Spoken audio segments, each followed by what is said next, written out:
Today's reading is from Luke 10, verses 25 through 37. On one occasion, an expert in the law stood up to test Jesus. "Teacher," he said, "what must I do to inherit eternal life?" "What is written in the law?" he replied. "How do you read it?" He answered, "Love the Lord your God with all your heart and with all your soul and with all your strength and with all your mind, and love your neighbors as yourself."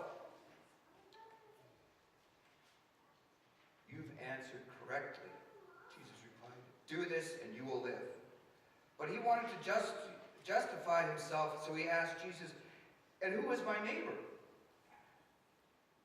In reply, Jesus said, "A man was going down from Jerusalem to Jericho when he fell into the hands of robbers. They stripped him of his clothes, beat him, and went away, leaving him half dead.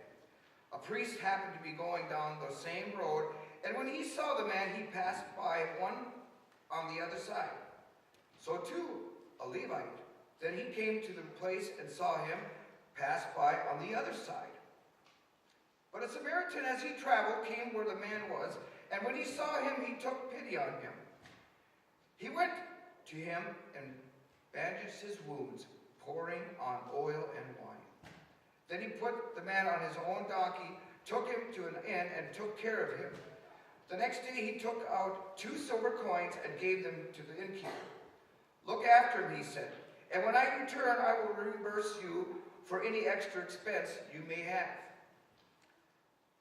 Which of these 3 do you think was a neighbor to the man who fell in the hands of robbers?"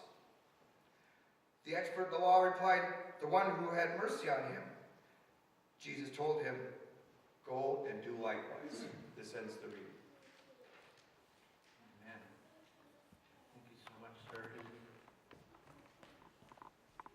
Well, as we've been talking about generosity for the last few weeks, this week we've talked about the author of generosity, who we know as Christ our Lord, the community of generosity, the heart of generosity, and this week we're going to be talking about the lifestyle of generosity.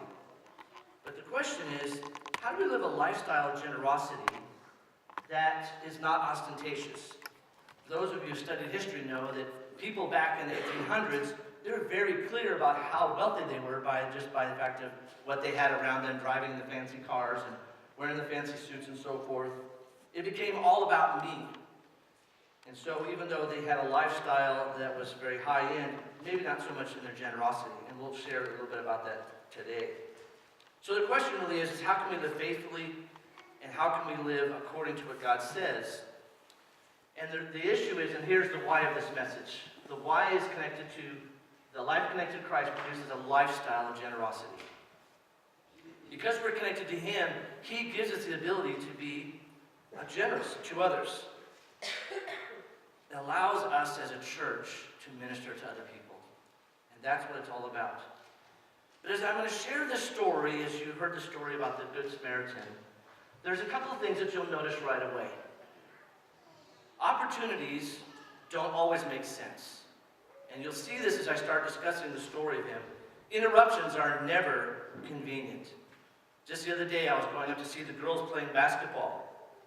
And it was up in Valley City. And as I was driving up, there was this guy. I could see him quite a ways in the distance. And I realized that his vehicle was partially in my lane. So Angel and I pulled up. Angel was driving. I don't like to, or was I driving? I don't remember now. I think Angel was driving. I don't like to drive. If anybody sees me, you know that Angel's probably driving. We pull up, and so we pull over, and this guy is partially in the lane. He had just hooked up his snowmobile trailer and was pulling it out, and he went to go back to double check something, and when he shut the door, he had accidentally bumped it, and it locked the door. And so his keys were in the vehicle, and he didn't know the code to his door, and so we called 911, and about 15, 20 minutes later, the State Highway Patrol. But my wife and I stayed there because he was parked in the middle of the road. We weren't, and you couldn't see his flashers. We didn't know why he was sitting there.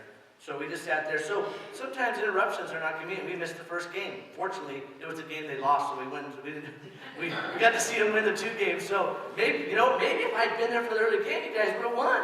Hadn't thought about that. And opportunities do need to be seized when they're given to us.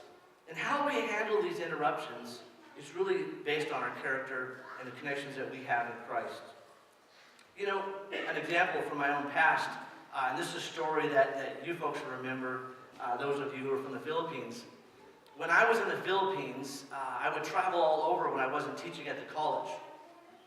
So one time I went to a little place called Agno, Pangasinan.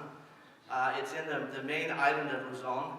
And they speak a different language there, but they still speak a little bit of Tagalog, which I spoke a little bit of.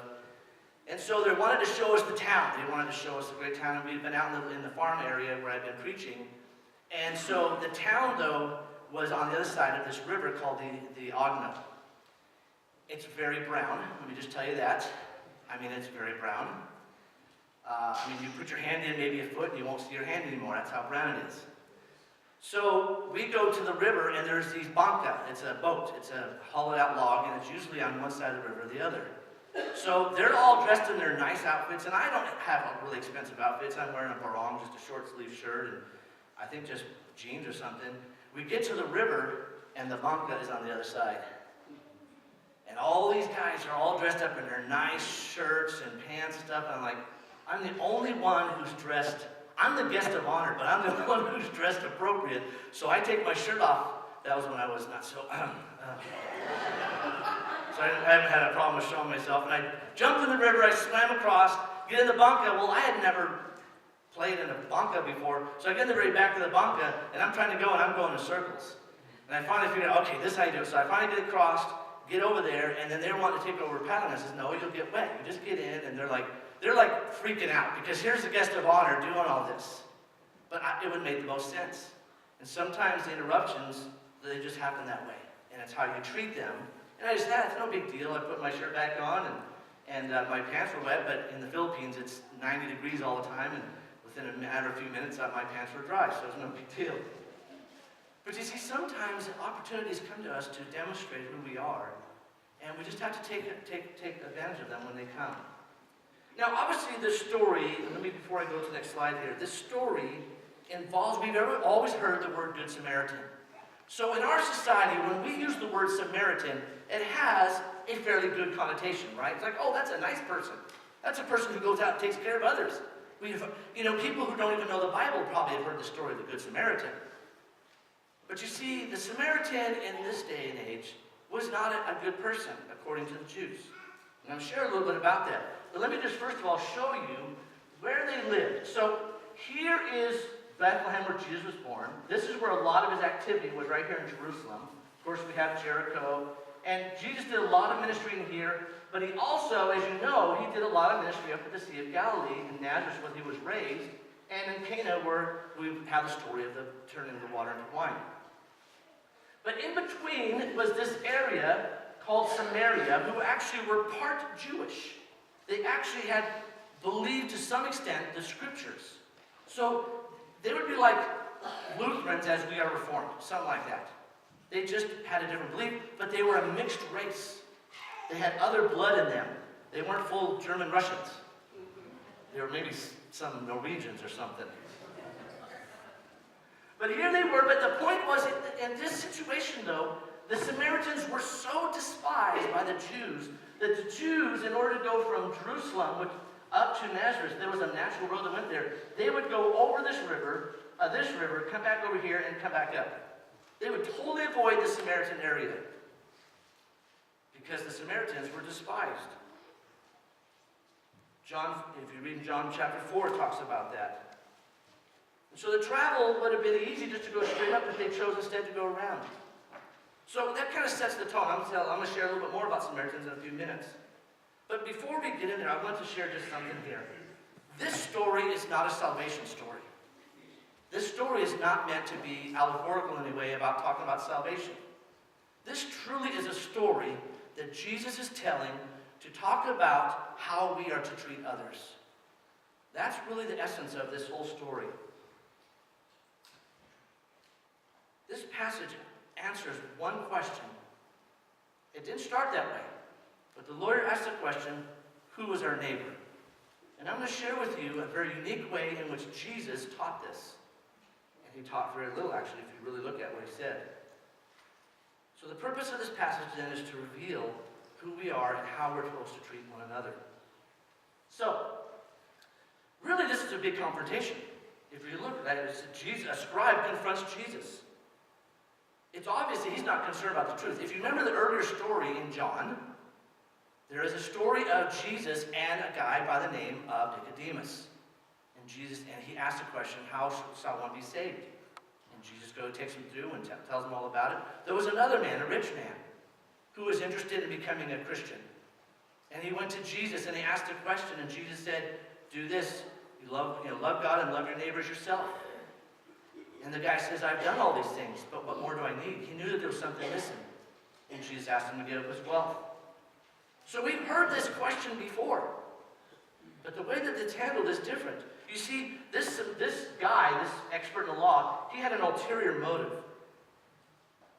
He was trying to trick Jesus. He was trying to capture him. He wanted to catch Jesus doing something wrong. And it's very clear, and the scriptures even state that clearly in Luke chapter 10.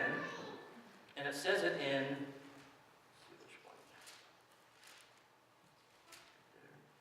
says it right here. It says, and he wanted to justify himself, so he said to Jesus, who is my neighbor?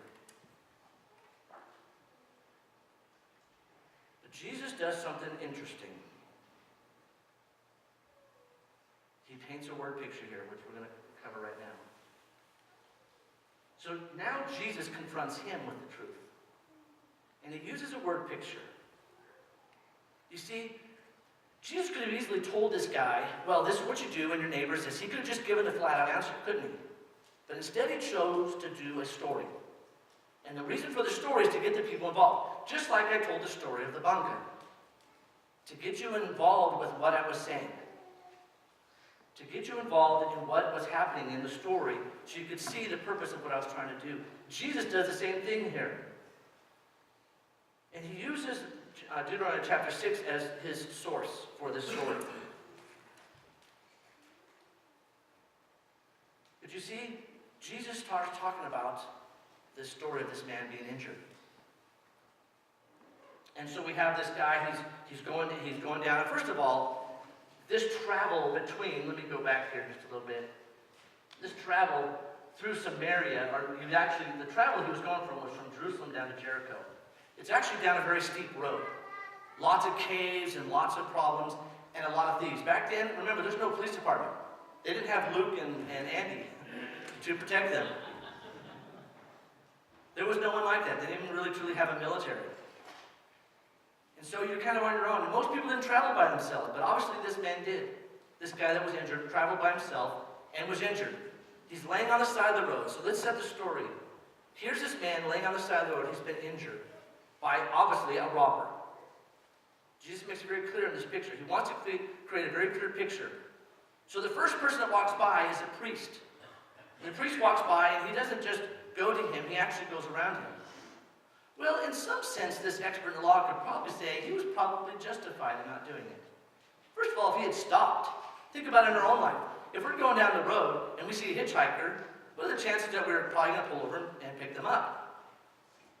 We've all heard the story of the hitchhiker that, the horror stories. But the reality is that in that time, it probably would have been okay for him, because otherwise he would have exposed himself to the same danger. Those thieves are probably waiting in a cave somewhere for someone else to stop, that they can then take advantage of him as well. So the lawyer's probably thinking, yeah, it's okay for that priest to go by. It's no big deal. Well, then a Levite goes by, a scribe. And he goes by and he does the same thing. And again, the guy can kind of justify, like, hey, it's no big deal. He's thinking, you know what, I think I've got Jesus on this one. I don't know where he's going in the story, but he doesn't seem like he's going anywhere in the story. And then all of a sudden, Jesus says this, but a certain Samaritan comes to him. And he's thinking, Samaritan, those nasty, ugly people. What's he going to do with this guy in this story? Is he going to say he guys and goes and continues robbing him and beating him up even more? Because their view of the Samaritans was so bad. They're thinking, why is he introducing the Samaritan? And then he turns the table on him. And he engages everybody now. Now everybody's engaged. They're like, a Samaritan? You're kidding, right? What's he going to do?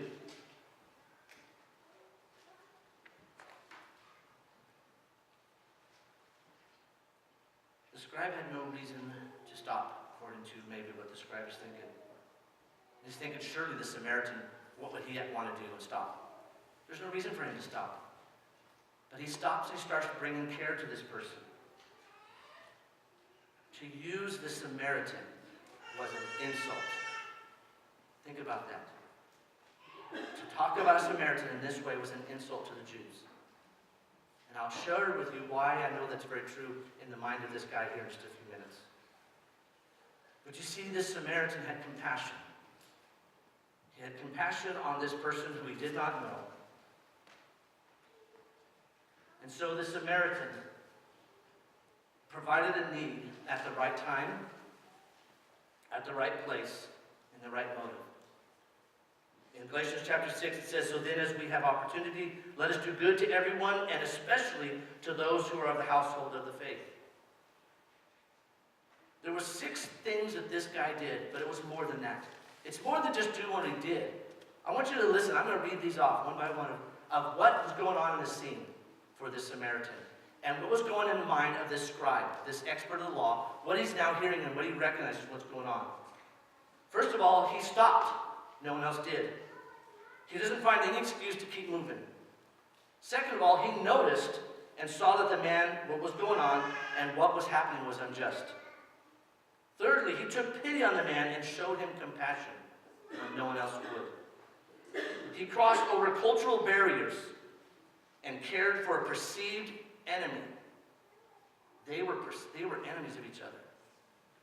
Remember the woman at the well? She was a Samaritan. She goes, "Why are you speaking to me, a Samaritan?" The Samaritans were hated.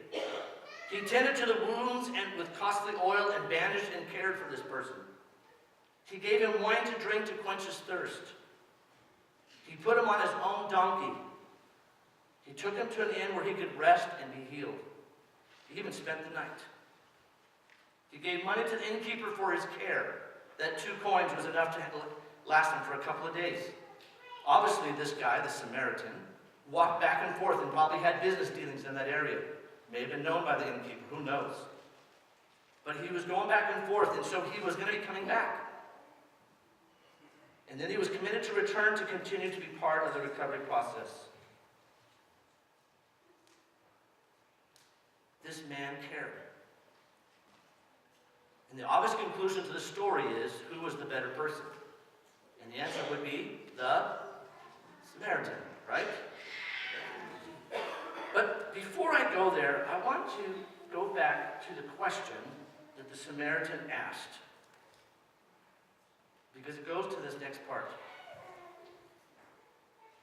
He says to him, "What must I do to inherit eternal life?" Jesus gives him the answer. "It is written in the law. What is your reading of it?" He says, "Love the Lord your God with all of your heart, and your neighbor as yourself." And Jesus says to him, "You have answered the rest. Do this, and you will live." What should have been his next question? The scribe that was testing Jesus. What should have been the next question?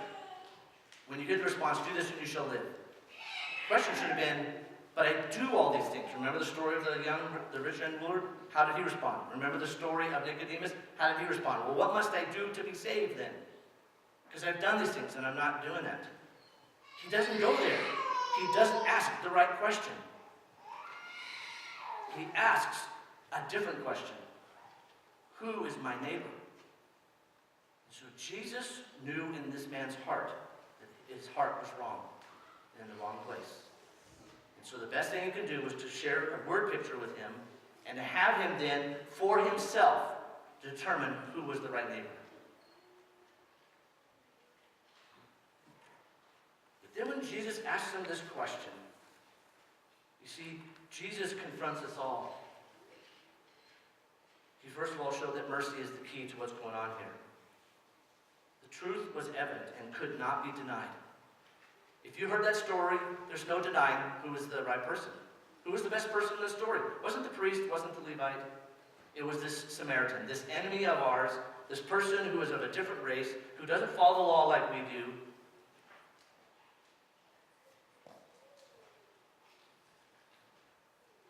So he's now trapped. And Jesus asked him a question. So which of these three do you think was the neighbor to him who fell among the thieves? What should have been his answer? What should he have said? He should have said it should have been the Samaritan. But notice his answer. He doesn't say Samaritan. He says the one who showed mercy on him. He could not even use the word Samaritan. It was almost like saying a cuss word to him. Because he did not know how to show mercy himself. In Proverbs chapter 14, it talks about giving mercy. And this is a truth for us as well. How shall we show mercy? You see, the heart of this message is this: love God and care for our neighbors. The truth has been revealed in the Old Testament. Jesus now has confronted us right here in this story. And we have other stories to show that. We have the story of David in 2 Samuel chapter 9. There's a man who has been paralyzed since birth. A boy, and Mephibosheth, right? Mephibosheth, okay. Close Look enough. at Charles. Close enough, he says. Mephibosheth. Here's this little boy who was crippled at birth, or near birth. He was very young when he was crippled. And he was the son of he was a child or grandchild of the previous king, Saul. Back in those days, you would kill all the family, so that your own line would go on and no one could come against your line. But instead, David searched out for this person and took care of him all of his life. And this man actually sat at his table. In chapter 2 of John, Jesus is at a wedding. His mom comes to him and says, Jesus, they're almost out of wine. So he turns some water into wine. And the disciples, chapter 3. This is a very interesting story. They're walking up into Jerusalem, to the temple, and they come across this guy who says in the scriptures that he's been there for a very long time. And he calls out, and the disciples say, we don't have any money, but what we do have, and he says, get up and walk. And this man got up and walked. That story is very interesting, not just because of that, but you have to remember, this guy had been there a very long time. He was on the way to the entrance to the temple. Who else had been there for the last 3 years? Jesus had walked by that man for 3 years. The man never called out to Jesus at that time, as many others had. It wasn't the right time. When John and Peter were walking up to the temple, this man calls out for mercy. When this good Samaritan is walking down this road and he sees someone in need, he provides mercy. Sometimes we have inconveniences and interruptions in our life, but sometimes these are the things that God has given us so that we can minister to others. Someone sent this, I can't remember who, one of the members of the church sent this to me. The world is full of good people if you can't find one, be one. As you can see here, the man is obviously handing over his slippers to a lady who looks like she's in tattered clothing. It reminds me of a story of a guy who's walking along the beach and he's with his friend and he's picking up these clams that had washed up from the water, and he was throwing them back into the ocean. And there's obviously tons and tons of these clams, and the other guy says to him, why are you doing that? You will never make a dent. And all these clams that are here, you're never going to make a dent in those. He goes, you're right. I won't ever be able to make a dent with all those. But for this one right here, I made a difference. And he throws it out in the water. Jesus didn't minister to everybody that were across his path. Sometimes that's our job. Sometimes that's why we're here. That's why he says we'll do greater works. Not because we're greater than Jesus, but because there's more of us. Pure math. One Jesus, one person, billion Christians. We can do more because of what he does through us. So the results of the message should be this. This is what I'm hoping to gain. Our generous response to people reveals the very nature of who God is. God has created this church for this time and for this place. He reveals the work of Christ in us and through us. And it should be a natural outflow of who we are. We've already defined our values, who we are as a church, and that's what we're supposed to do. So, I have a $20 bill here.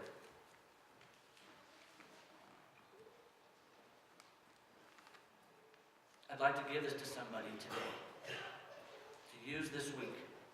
Now, I'll be very clear. This $20 bill may be something that this person would need this week. That's fine. This $20 bill may be for somebody else that they hadn't thought of, and that they get to use it this week. And it may not even happen this week. It may happen next week. So I'm going to ask you, I have this $20 bill. Who would like this $20 bill to use this next week? Anybody can come up and get it. I can walk to you.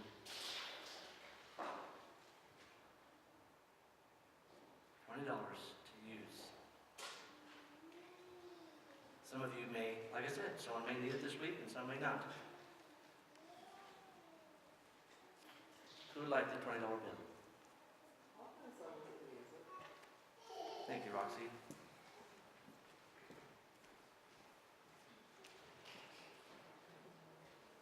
So, who knows what will happen from that $20 bill? Roxy, I have no idea. Could be something inconvenient. All of a sudden you come up and you could be at the store and all of a sudden there's someone there and they realize they're a few dollars short and say, hey, here you go. It could be an inconvenient time. I'm actually kind of hoping it is. I'm hoping something just kind of really unusual, outrageous. You can just say, hey, and you don't even have to stay at church.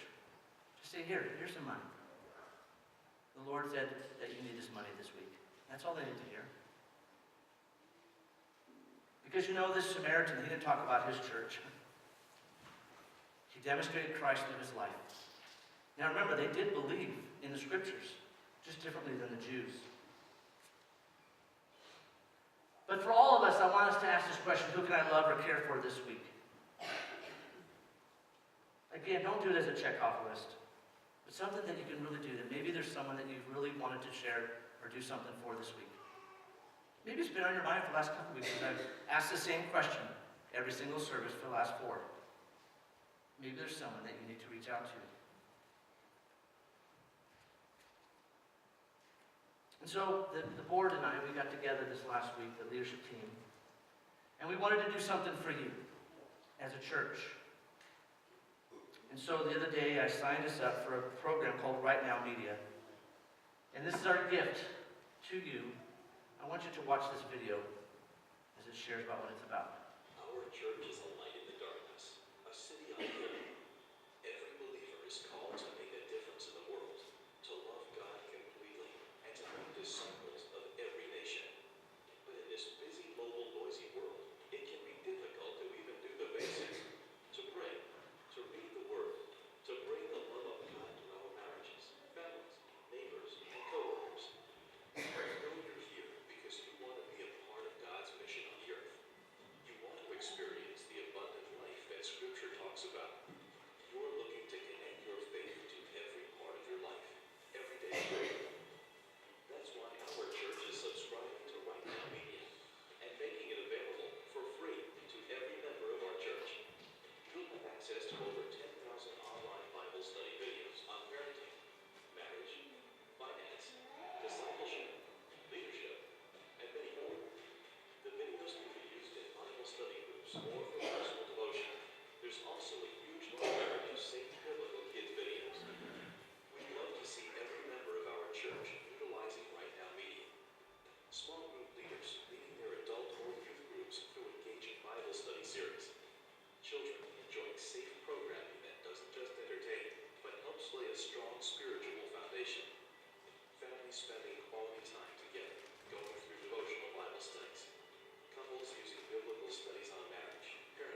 So this is a resource that we're going to make available to you. And how it works is this. Last week I sent the guy that's purchasing it from this Right Now Media, and he is going to send an email out for those who I have emails for. And he's going to send you an email, and you're going to go in. It's a very easy follow-up. You just go through and you click the buttons. It'll help you right through it. And then all of these things become available to you. What we're going to do is, so I have about 25 or 30 emails I sent in. He's going to get those taken care of today. So today, for most of you who I do have emails for, just look in your email box, and that will come up and just follow the steps. If you have problems with it, just let me know and I can help you. And then on Wednesday, I'm going to have a sign-up sheet, and in the weeks to come, there'll be a sign-up sheet out there with those who would also like to participate in it, and you can put your email there, and this could be a resource to you. It has some great videos. It has movies on it. It has training. It has video clips of all kinds. It just really has some excellent resources for you and for our church. We'll be able to use quite a bit of it for ourselves as well. And there's no limit to what we can do. You can share this with all of your immediate family and free, so you can make sure that they have it. Just give me their email, and I'll make sure that they get signed up. So that's something we want to give to you, so that help us as a church to become more of the disciple maker that Jesus wants us to be. So Father, I just thank you so much.